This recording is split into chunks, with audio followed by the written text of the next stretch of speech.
तो अब तक हमने ये जाना कि आत्म तत्व क्या है और सुख दुख ये आत्मा के स्वाभाविक गुण है या फिर नैमित्तिक गुण, तथा हमने ये भी जाना कि आत्मा को सुख और दुख क्यों होता है। आइए आज हम बात करेंगे कि आत्मा को सुख और दुख से मुक्ति कब प्राप्त होती है, या यूँ कहें कि मुक्ति और मोक्ष ये क्या है। तो समय नष्ट किए बिना चलिए आरंभ करते हैं। नमो नमः।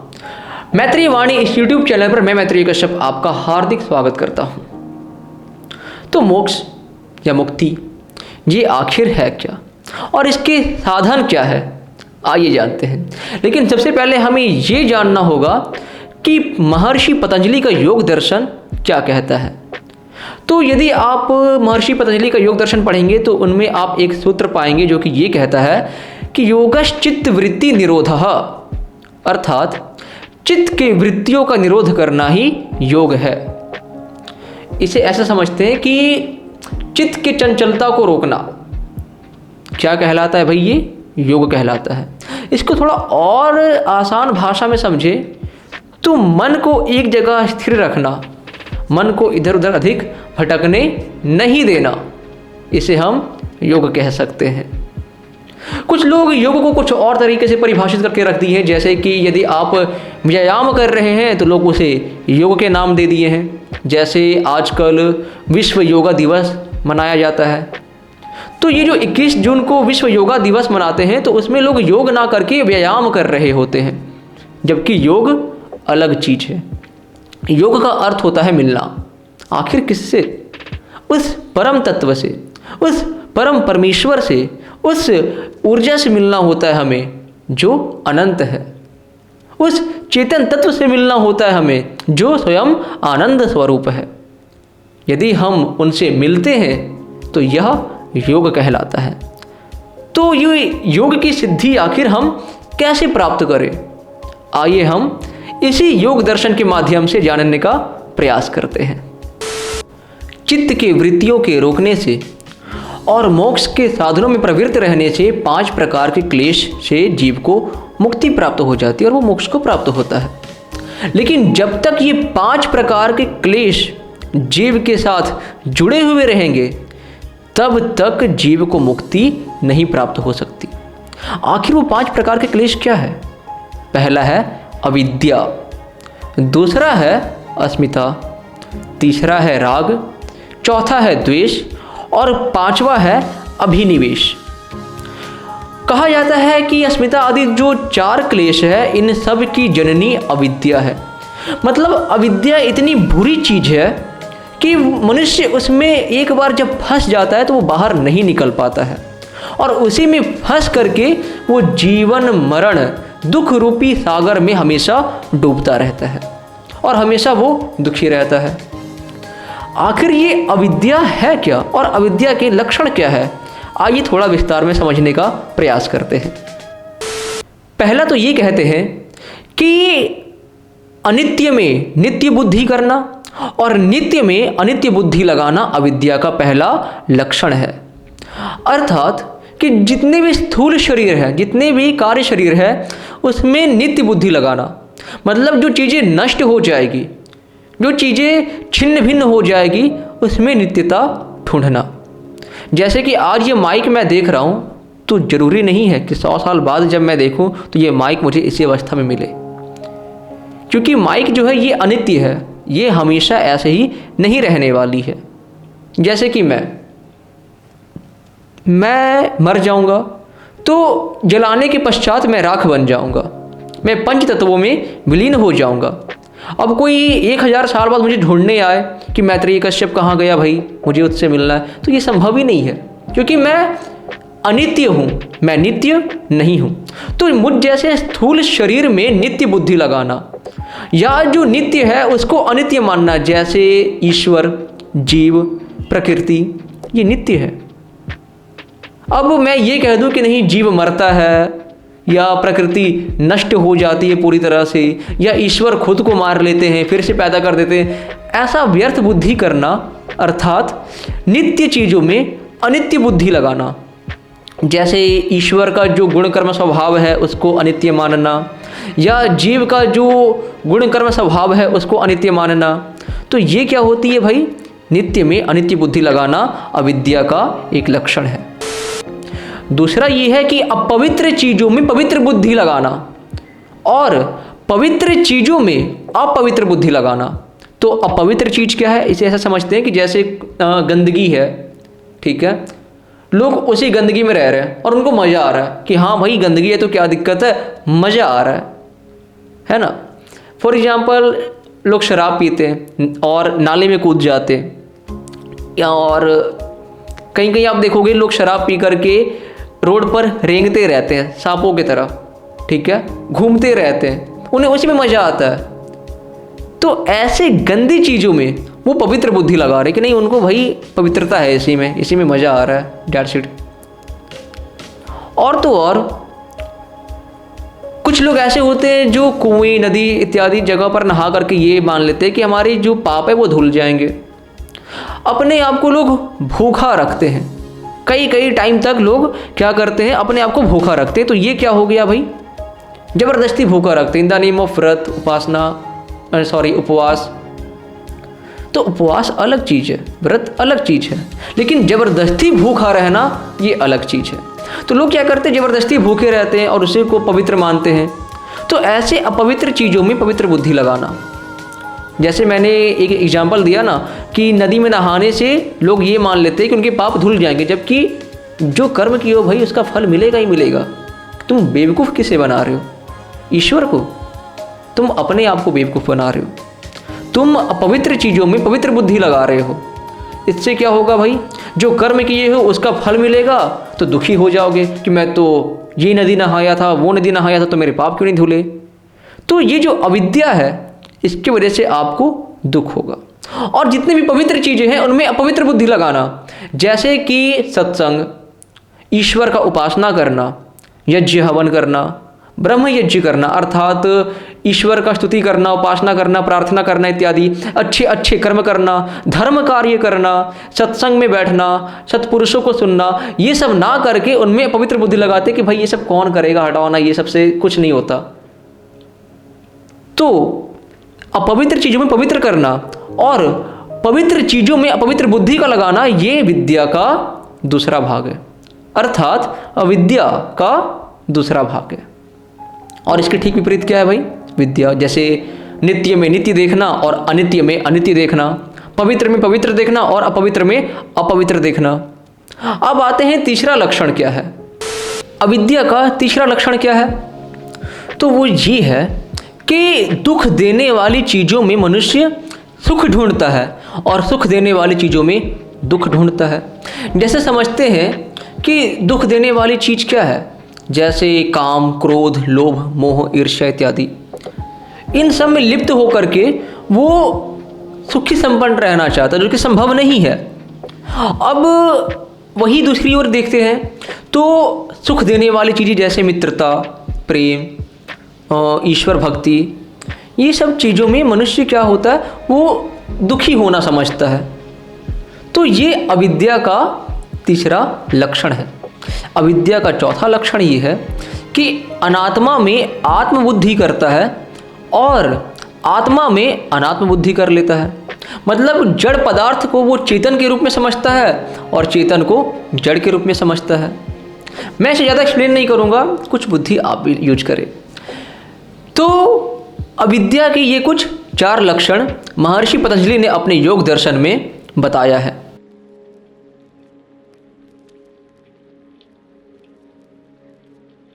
अविद्या जो अस्मिता आदि 4 क्लेशों की माता है, उसके बारे में तो हमने जान लिया। अब आते हैं अस्मिता, राग, द्वेष और अभिनिवेश के विषय में जानने के लिए। तो अस्मिता क्या कहलाती है? लोग अहंकारी हो जाते हैं, अभिमानी हो जाते हैं और ये मान लेते हैं कि मैं ही सबसे बड़ा हूँ, ये अस्मिता कहलाती है। ये दूसरा क्लेश है।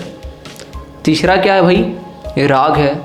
राग कहने का अर्थ ये है कि संसार में भोगे हुए सुख में वो लिप्त हो जाता है और उसकी तृष्णा की वजह से उसी लोभ सागर में वो डूबता चला जाता है। जैसे कि किसी ने धन कमा लिया, अधिक धन कमा लिया, उसको मज़ा आ गया उसी में। किसी ने शराब पिया, उसको उसमें मज़ा आ गया। अब एक क्या कर रहा है, धन के लालच में डूबता चला जा रहा है, और एक क्या कर रहा है, शराब के लालच में डूबता चला जा रहा है। नतीजा क्या, दोनों दुखी। ये है तीसरा। चौथा क्लेश क्या है भाई, वो है द्वेष। अर्थ ये है कि पूर्व अनुभव से किसी पर बेवजह क्रोध करना या उससे घृणा करना इत्यादि बेवजह द्वेष कहलाती है। द्वेष जैसा कि कुछ व्यक्ति है जिन्हें लोग पसंद नहीं करते तो उनसे द्वेष भावना हो जाती है। मतलब वो अच्छी बात भी बोलेगा ना तो आपको खराब लगेगी, समझ रहे हो ना। फॉर एग्जाम्पल हम राहुल गांधी के विषय में आ जाते हैं, तो वो एक बहुत अच्छी नेता है, ठीक है मान लेते हैं, तो वो है जो भी है, वो अच्छी बात भी लोगों को बताते हैं ना तो लोग उनका मजाक बना देते हैं। लोगों को मतलब लोग उनको पसंद नहीं करते, क्यों, द्वेष। ये चीज़ें होती है क्योंकि उन्होंने पूर्व में वैसे कर्म कर रखे हैं और हमारा पूर्व में वैसा अनुभव रह चुका है उनके प्रति, तो उस चीज़ को लेकर के हम आज भी अपने मन में घृणा पाल के रखे हैं, वो द्वेष हो गई। ये चौथा क्लेश है। पांचवा है अभिनिवेश। अर्थात ये होता ये है कि जो जीव है वो मरना नहीं चाहता, वो चाहता है कि मैं जीवित रहूं और हमेशा इसी शरीर के साथ बना हुआ रहूं, लेकिन ये संभव है नहीं। लोग डरते रहते हैं, लोग मरने से डरते हैं। आखिर क्यों, अविद्या की वजह से। लोग द्वेष करते हैं, आखिर क्यों, अविद्या की वजह से। लोग राग पाल के रखते हैं, आखिर क्यों, अविद्या के वजह से। लोग अस्मिता में डूबे रहते हैं, आखिर क्यों, अविद्या के वजह से। लोगों में अविद्या है, क्यों, अविद्या की वजह से। ये जो 5 प्रकार के क्लेश है, यदि आप इनसे मुक्त हो जाए तब समझिए सही मायने में आपको मुक्ति मिली है और आप मोक्ष की ओर अग्रसर हो जाएंगे। इनके मुक्ति का साधन क्या है, तो विद्या। यदि हम विद्या ग्रहण करते हैं तो हमें मुक्ति प्राप्त अवश्य होगी। जैसे कि नित्य में नित्य बुद्धि लगाना, अनित्य में अनित्य बुद्धि लगाना, ये विद्या का पहला लक्षण है। पवित्र में पवित्र बुद्धि और अपवित्र में अपवित्र बुद्धि, ये विद्या का दूसरा लक्षण है। सुख में सुख देखना और दुख में दुख देखना, ये विद्या का तीसरा लक्षण है। अनात्म में अनात्म बुद्धि और आत्म में आत्म बुद्धि, जो ऐसा जानता है वो विद्या का चौथा लक्षण है। तो आप विद्या के माध्यम से अविद्या को नष्ट करके आप मोक्ष प्राप्त कर सकते हैं। महर्षि पतंजलि ने योग दर्शन के अध्याय 1 पाद 2 और सूत्र संख्या 25 में कहा है कि जब अविद्या आदि क्लेश दूर होके विद्या आदि शुभ गुण प्राप्त होते हैं तब जीव सब बंधनों और दुखों से छूट के मुक्ति को प्राप्त हो जाता है। वहीं आगे अध्याय 1 पाद 3 और सूत्र संख्या 48 में कहते हैं कि शोक रहित आदि सिद्धि से भी विरक्त होकर सब क्लेशों और दोषों के बीज जो अविद्या है उसके नाश करने के लिए यथावत प्रयत्न करे, क्योंकि उसके नाश के बिना मोक्ष कभी नहीं हो सकता। वहीं अध्याय 1 पाद 3 और सूत्र संख्या 53 में कहा गया है कि बुद्धि और जीव इन दोनों की शुद्धि से मुक्ति होती है, अन्यथा नहीं होती। वहीं अध्याय 1 पाद 4 और सूत्र संख्या 26 में कहा गया है कि जब सब दोषों से अलग होके ज्ञान की ओर आत्मा झुकता है तब कैवल्य मोक्ष धर्म के संस्कार से चित्त परिपूर्ण हो जाता है, तभी जीव को मोक्ष प्राप्त होता है। क्योंकि जब तक बंधन के कामों में जीव फंसता जाता है तब तक उसको मुक्ति प्राप्त होना संभव बिल्कुल नहीं है।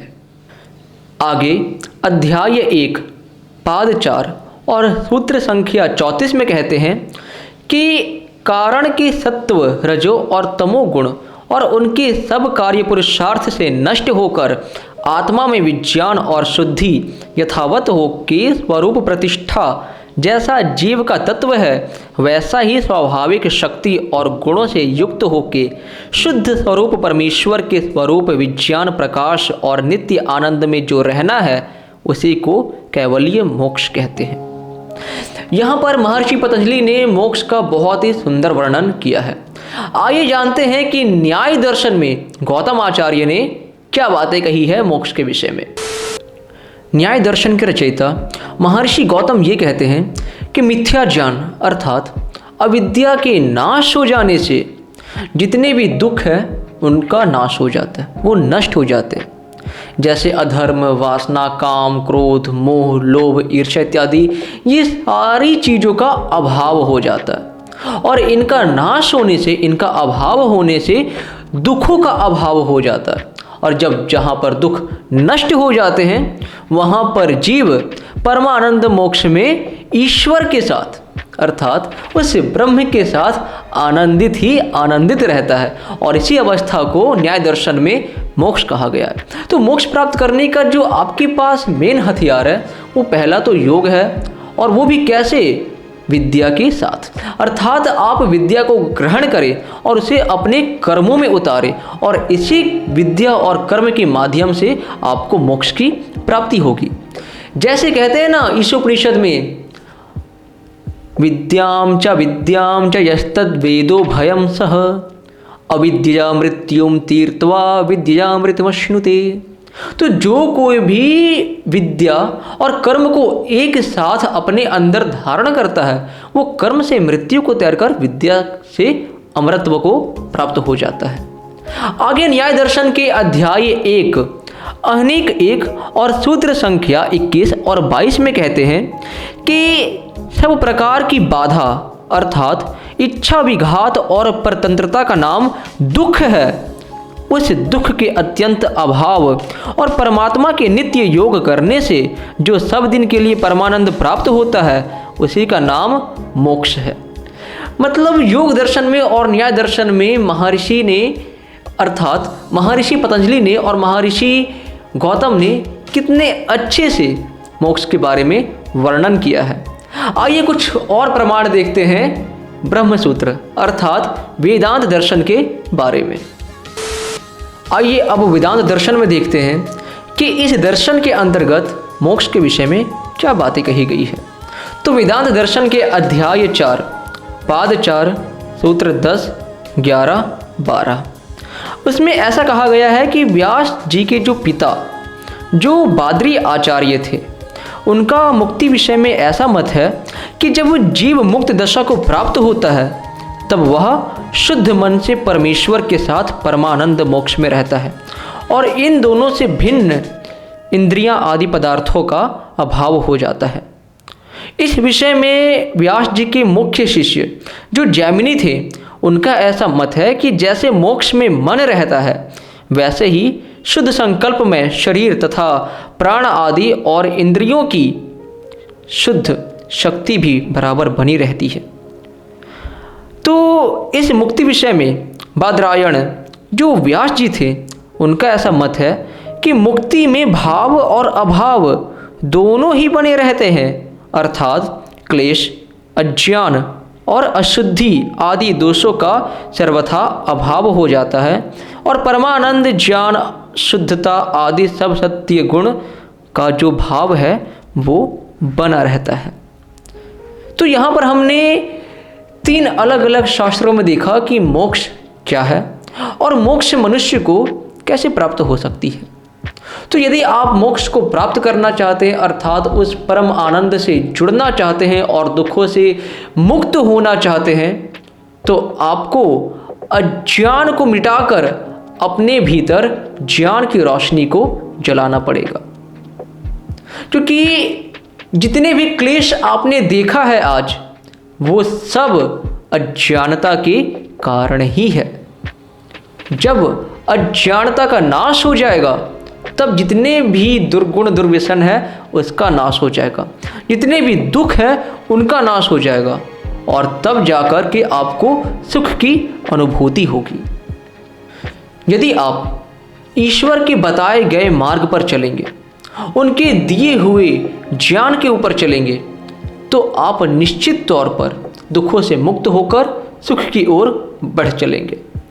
यदि आप अध्यात्म की दुनिया में कदम रखना चाहते हैं और आप आध्यात्मिक जीवन आरंभ करना चाहते हैं, तो ईशोपनिषद से आप अपना आध्यात्मिक जीवन को आरंभ कर सकते हैं। उसके मंत्रों को जानकर, अर्थ के साथ अपने भीतर धारण करके और उसको कार्य रूप दे करके आप मोक्ष को ग्रहण कर सकते हैं।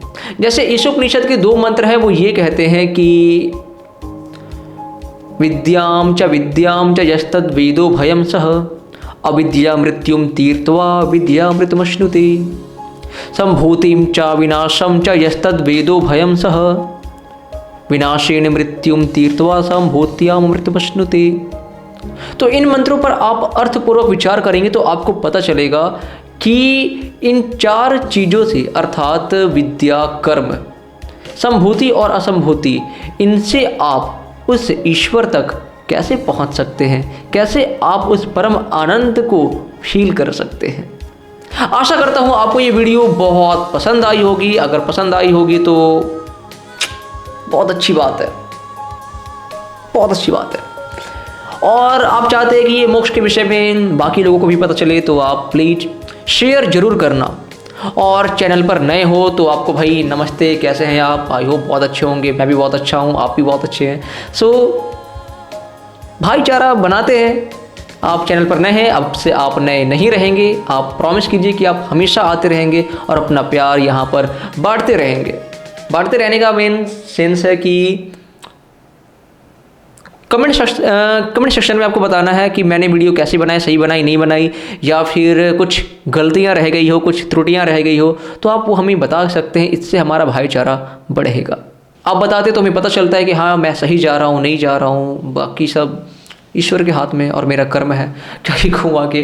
तब तक के लिए हम मिलेंगे अगले वीडियो में एक नए टॉपिक के साथ, एक नई ऊर्जा के साथ, एक नई बात के साथ। और यहीं पर अपनी बातों को विराम करते हुए नमो नमः।